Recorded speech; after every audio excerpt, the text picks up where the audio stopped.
Oke, Assalamualaikum warahmatullahi wabarakatuh. Saya ingin mempresentasikan tentang Direct Memory Access atau DMA.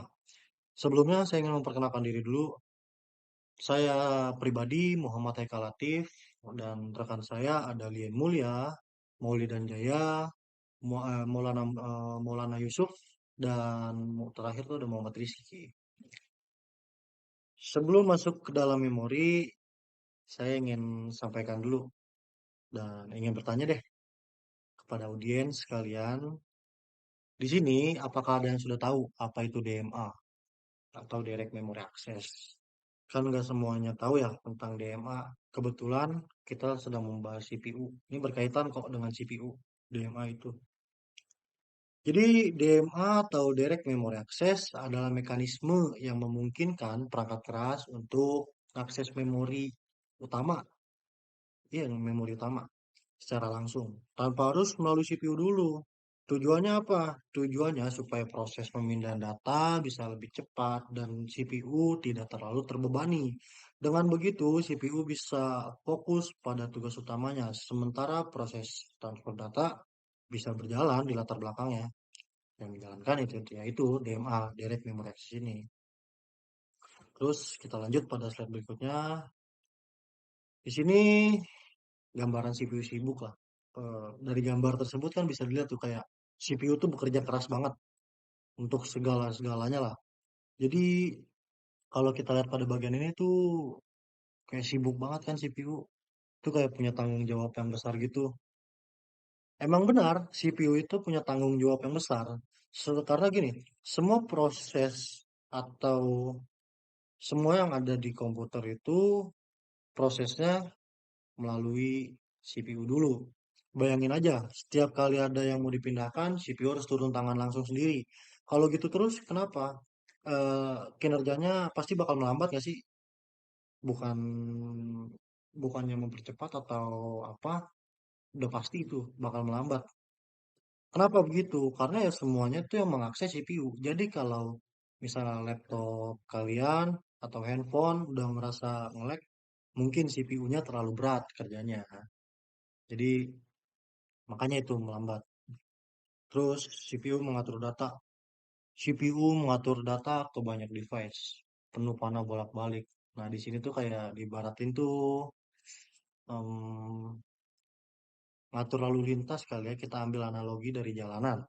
Jadi gini, eh sorry. Jadi gini, kalau misalnya kita naik motor, ketemu lampu lalu lintas, jadi gini. Kalau misalnya kendaraan yang lewat sedikit, nggak bakal masalah kan?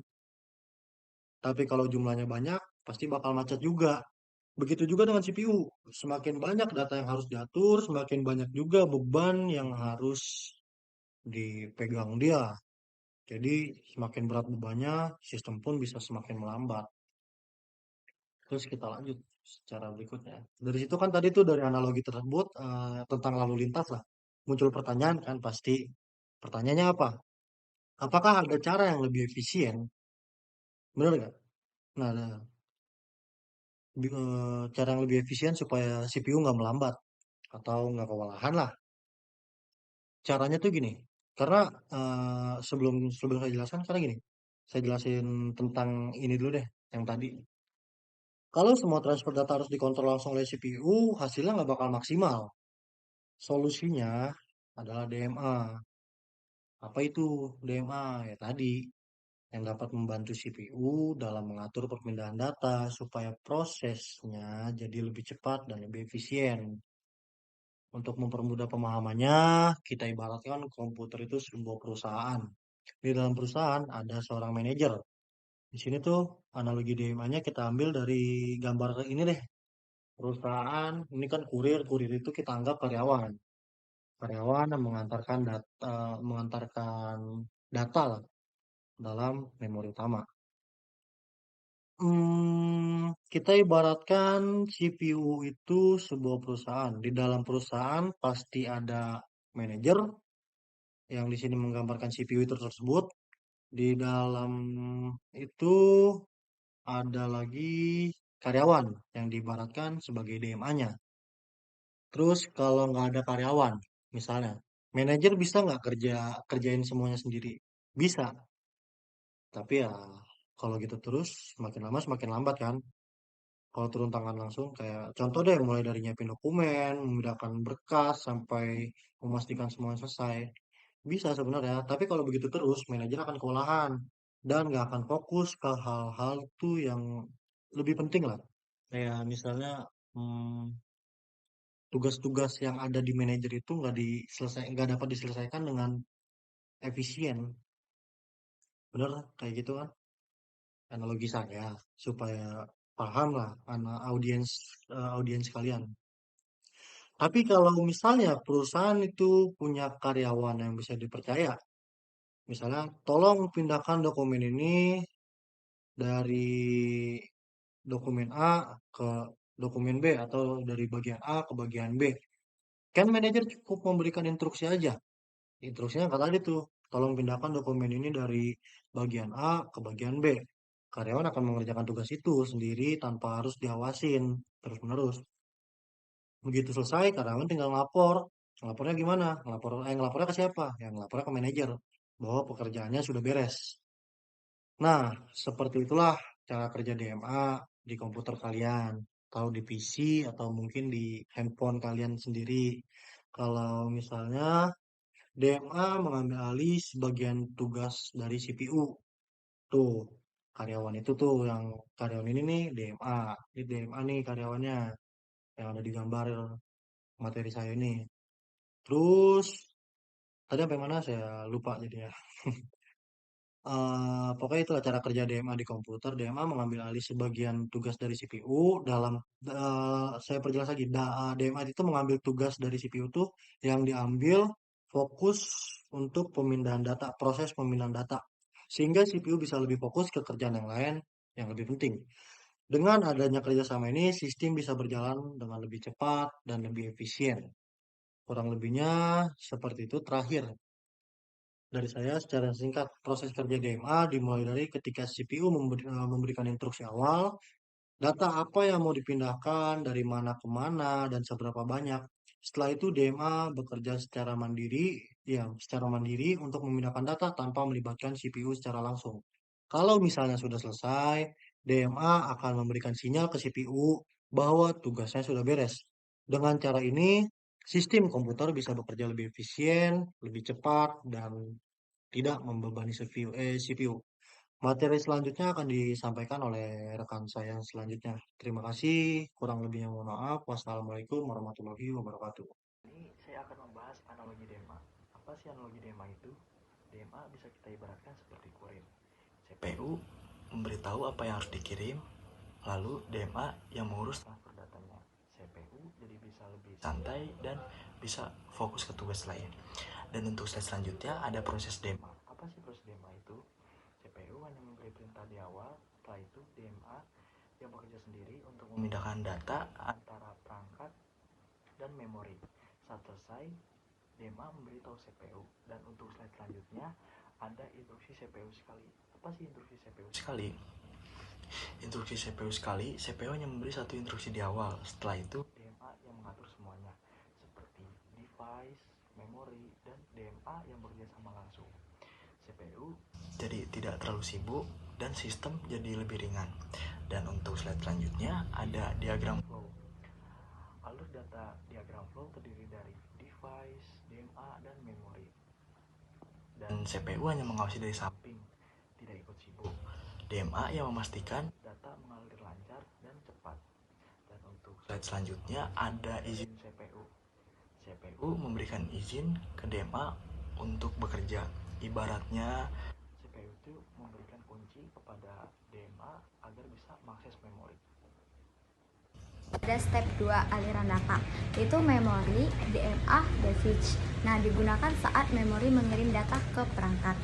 Contohnya tuh mengirim data dari RAM ke printer. Terus step 3 itu ada ikon centang. Itu DMA mengirim sinyal ke CPU bahwa proses transfer telah selesai. Nah, tanpa DMA, Tanpa DMA, CPU langsung mengontrol aliran data antara memori dan device, sehingga beban CPU meningkat dan kecepatan transfer menurun. Terus dengan DMA, data mengalir langsung antara memori, DMA, device, dan setelah selesai, DMA memberi sinyal CPU bahwa transfer telah selesai. Nah, next, DMA, Direct Memory Access, adalah metode untuk mentransfer data langsung antara memori dan device tanpa campur tangan CPU secara terus-menerus. Di situ ada panah kecil, panah besar, panah samar-samar. Panah kecil itu untuk mengirim sebagian kecil data, dan panah besar untuk mentransfer seblok data besar sekaligus. Dan data perbandingan visual antar mode DMA merujuk pada analisis perbedaan cara kerja mode-mode transfer utama, di mana DMA memiliki beberapa mode-mode transfer utama. Di antaranya, yang pertama ada brush mode, melakukan transfer data dalam jumlah besar dengan cepat, tapi CPU berhenti sementara. Dan yang kedua ada cycle mode, mencuri satu siklus CPU untuk melakukan transfer lebih lambat dari brush, tapi CPU tetap bisa bekerja sebagian. Dan yang ketiga ada transparent mode, transfer paling lambat, bekerja saat CPU tidak aktif.